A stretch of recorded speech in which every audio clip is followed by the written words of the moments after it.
All right, we're working on 2 dishes here in the kitchen this morning with Lucy. If you missed the first cooking segment, we've got the broccoli in the oven. I can't wait to try it. Yeah, that is a really kind of quick and easy thing to do for supper, something different with your vegetables. We just took 1 head of broccoli and tossed it in 1 tablespoon of olive oil and a 1/4 teaspoon of salt and pepper. We have the oven on at 400, so we pop that in, and then we'll pull it out in about 15 or 20 minutes, put some shredded parm on top, and let it melt, and it'll be yummy. And Lucy says it's a foolproof recipe, so you can go ahead and try it with any vegetable you want out there.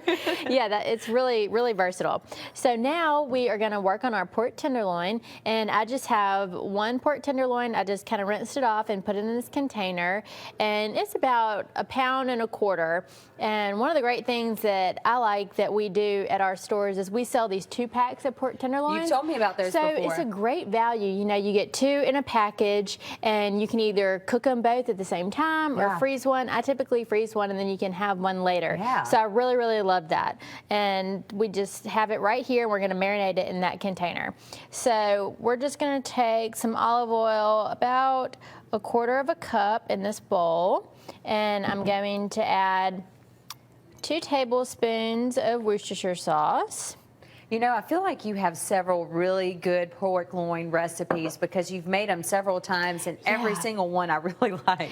Well, I'm glad, and I like to make them really all the time because you can flavor them up any way, and they're so simple. Yeah. All we're gonna do is put this on a sheet pan and again put it in the oven. So that way, if you're trying to do homework with the kids, school's back. Yeah. Unfortunately, school's back in session. So you can kind of just put it in the oven and then get it out when you're ready. And they're just so good. And another good thing you could do is get it ready the night before, and then when you get home the next day, all you have to do is pop it in the oven. Okay. So that's great. So that was just a couple tablespoons of Worcestershire sauce and Dijon mustard. And now I'm adding a teaspoon of garlic powder and a teaspoon of dried thyme, a teaspoon of salt, and 1/2 teaspoon of pepper.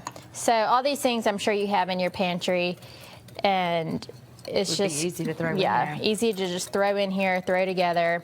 So I'm just going to whisk it up, and we are going to just pour it right on top of our pork. And if you do not have the chance to get it ready the night before, all you have to do is just pour this over it, and I would just let it sit for even just 10 minutes on the counter, and then pop it in the oven. So don't feel like you have to let it go for a long, long time. So we're just going to pour this over. For those who don't prepare that well, such as myself. Yes, because things always come up. We all try to kind of make a good plan, but sometimes things come up.